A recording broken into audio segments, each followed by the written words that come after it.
Oke, Assalamualaikum warahmatullahi wabarakatuh. Perkenalkan, nama saya Firdy Valian. Saya merupakan mahasiswa ilmu politik dari Universitas Muhammadiyah Jakarta. Baik, salam kenal kawan-kawan. Semoga kawan-kawan selalu berada dalam lindungan Allah, selalu berada di keadaan yang sehat walafiat, walaupun sedang berada di masa pandemi seperti ini. Tidak lupa saya ingatkan kembali untuk semoga teman-teman selalu menjaga protokol kesehatan baik dimanapun itu kalian berada, baik mulai itu dari kalian mencuci tangan, memakai masker, menjaga jarak, dan mengurangi mobilitas sosial di luar rumah. Semoga teman-teman selalu sehat dan terhindar dari segala macam penyakit. Amin. Baik, mohon izinkan saya untuk membuat video YouTube ini terkait tentang tipe-tipe kepemimpinan politik lagi. Nah, untuk yang kali ini saya akan membahas tipe kepemimpinan politik yaitu militeristik dan laissez-faire. Untuk sebelumnya, pasti teman-teman masih mengingat kan tipe-tipe kepemimpinan politik yang sebelumnya. Untuk tipe kepemimpinan politik yang sebelumnya kita bahas adalah tipe kepemimpinan politik karismatik dan tipe kepemimpinan politik paternalistik. Saya harap teman-teman masih ingat beberapa penjelasan yang saya jelaskan di video kemarin. Untuk kali ini saya akan mengingatkan teman-teman kembali agar teman-teman tetap ingat apa itu tipe-tipe kepemimpinan politik lainnya. Sebelumnya saya akan menjelaskan tipe kepemimpinan politik karismatik untuk mengingatkan teman-teman kembali ya. Nah, tipe-tipe kepemimpinan politik karismatik itu adalah di mana tipe kepemimpinan ini bahwa si pemimpin tersebut mempunyai karismatik, yaitu mempunyai kayak seperti kewibawaan ataupun sesuatu yang menarik tentunya. Jadinya dari anggota-anggotanya tersebut juga sangat menyukai pemimpin tersebut, baik itu dari ucapan katanya maupun itu dari baik dia gaya berbicara, dia bergerak, ataupun gestur tubuhnya yang lain, sehingga kegiatan yang tadi saya sebutkan tersebut atau bentuk-bentuk tadi dapat menarik anggotanya agar menyukainya. Jadi bahwa dari karismatik tersebut muncullah sebuah, bisa dibilang aura-aura yang memikat hati, bisa dibilang memikat hati dari pemimpin tersebut untuk menyalurkan kepada anggota-anggotanya, sehingga anggotanya tersebut dapat terpikat dan tentunya ingin tentunya anggotanya ingin mematuhi dan menjalankan perintah apa yang pemimpin tersebut katakan. Baik, kita lanjut. Secara garis besar mungkin tipe kepemimpinan karismatik seperti itu. Yang kedua yaitu tipe kepemimpinan paternalistik yang kemarin kita bahas. Nah, di dalam tipe kepemimpinan paternalistik ini, tipe kepemimpinan ini seperti ibarat kata ketika kita ibaratkan itu seperti seorang orang tua ataupun seorang guru ataupun seorang bapak ataupun seorang ibu ataupun wali atau yang lainnya gitu. Nah, kenapa saya sebut demikian seperti orang tua ataupun guru?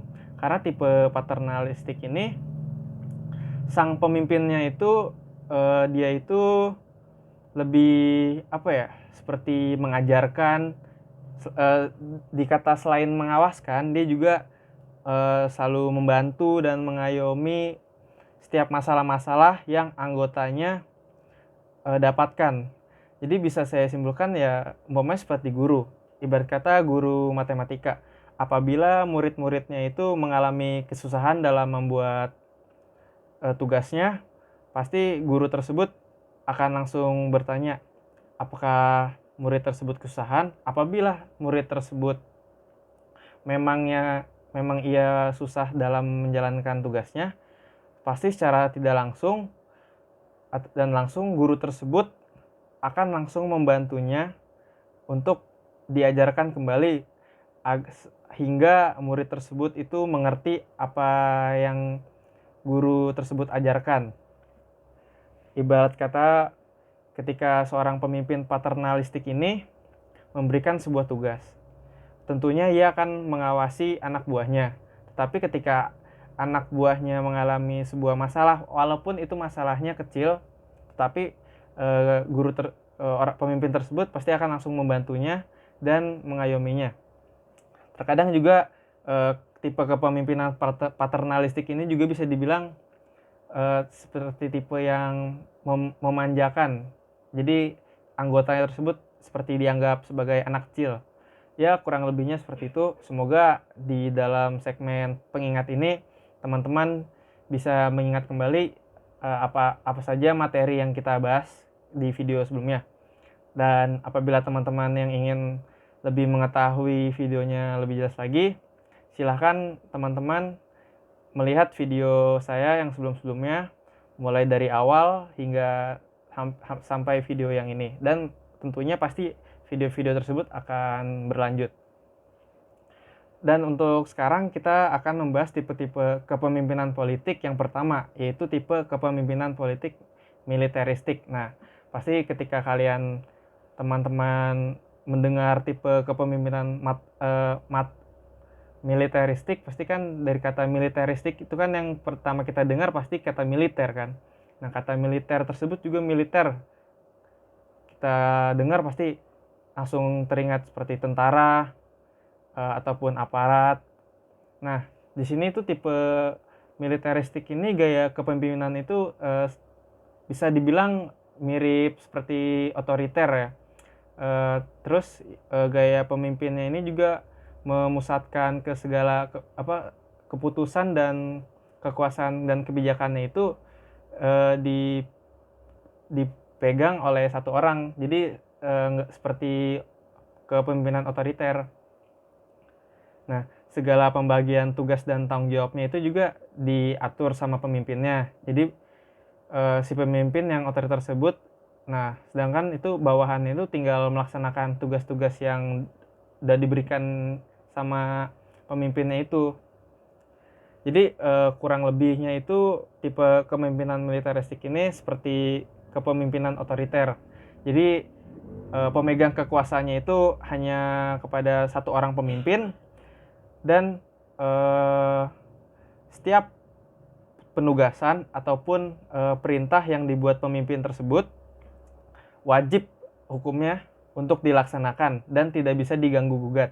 Nah, adanya juga ciri-ciri dari tipe kepemimpinan militeristik ini. Yang pertama, dia itu lebih banyak menggunakan perintah ataupun komando, dan bisa dibilang lebih bersifat keras dan sangat otoriter, dan seringkali juga bisa dibilang kurang bijaksana. Karena di sini juga sifatnya sangat memaksa. Jadi pemimpin tersebut tidak bisa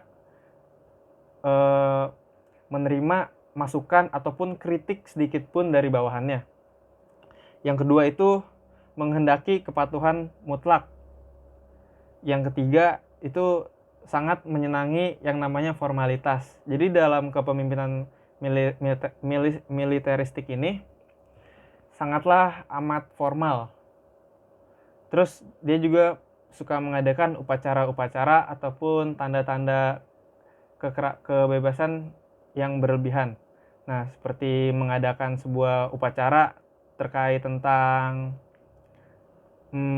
misalnya sebuah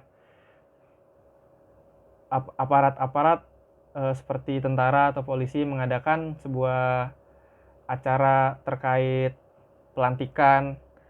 Pasti kan itunya akan mengadakan acara yang sangat besar, ataupun yang lain sebagainya. Terus yang keempat itu menuntut adanya disiplin. Nah, namanya saja sudah militer, pasti otomatis ini sangat amat disiplin. Jadi pemimpinnya tersebut akan sangat mendisiplinkan anak buahnya, anggota-anggotanya dengan cara yang keras agar semuanya bisa berjalan dengan sesuai yang pemimpinnya itu inginkan. Dan yang kelima itu tidak menghendaki saran ataupun usul. Jadi seperti yang tadi saya katakan, pemimpin ini sama sekali tidak bisa menerima kritik, usul, pendapat, argumen dari bawahannya. Dan yang keenam itu komunikasinya itu hanya berangsung searah. Pasti teman-teman tahu kan apa yang dimaksud komunikasi dengan satu arah. Jadi komunikasi satu arah itu seorang yang berbicara tuh hanya satu. Jadi tidak dua.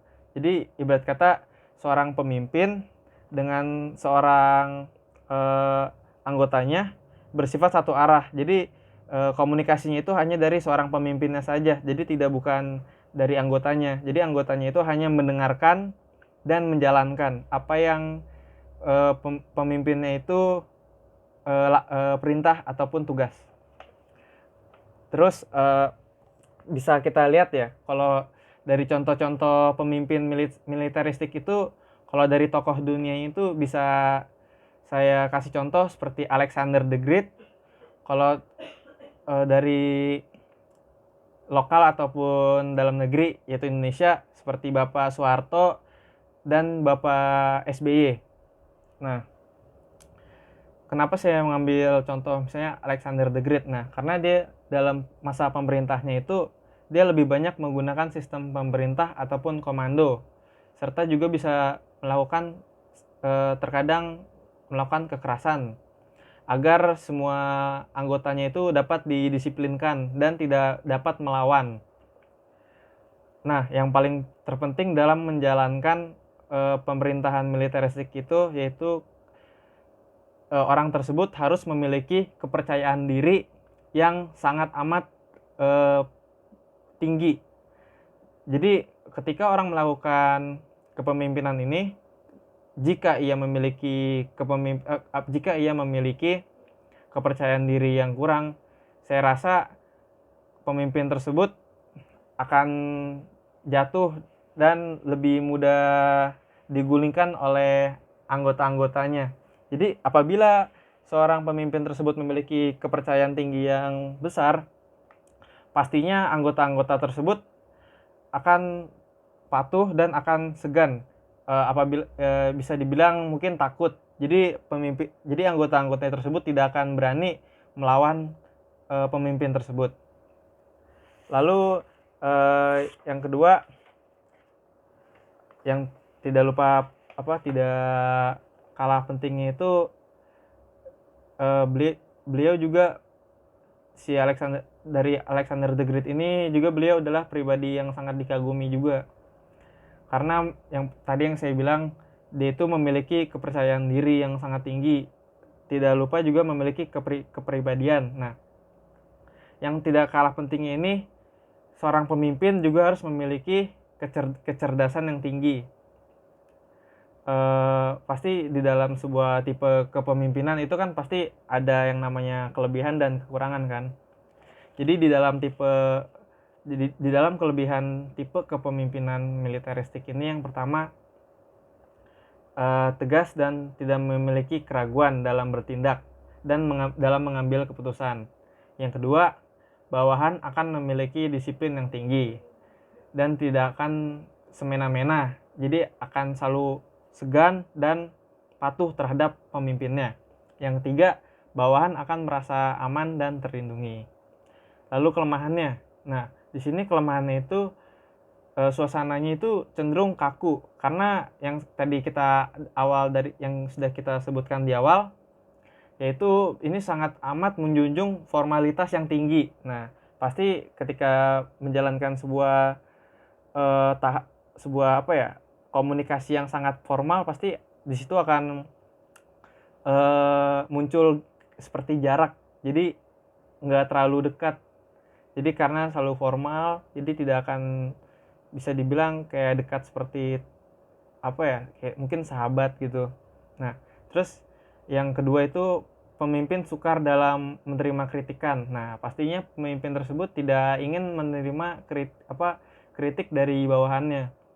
Yang ketiga, pasti bawahannya akan merasa tertekan karena yang tadi saya bilang juga tadi, dari formalitas, terus pemimpin tersebut melakukan pemerintahan dengan cara yang keras. Nah, pasti itu merupakan menjadi sebuah tekanan bagi si anggota tersebut karena mereka ya terasa tertekan dalam proses kepemimpinan pemimpin tersebut. Baik, sekarang kita akan beralih ke kepemimpinan laissez-faire. Pasti teman-teman sangat asing mungkin. Saya juga baru pertama kali mendengar kata laissez-faire setelah membaca-baca dari sumber-sumber tipe kepemimpinan politik yang lain. Jadi laissez-faire itu merupakan kata-kata dari mungkin dari Prancis kalau tidak salah ya. Jadi laissez-faire itu apabila di bahasa Inggriskan itu berarti leave it alone dan memiliki arti Indonesia yaitu biarkan saja. Nah, gaya kepemimpinan ini dia itu memberikan sebuah kebebasan terhadap anak buahnya. Jadi tipe kepemimpinan ini apabila kita ibaratkan itu seperti sekolah. Umpamanya kepala sekolah, kan di bawah-bawahnya pasti ada struktur-strukturnya lagi kan.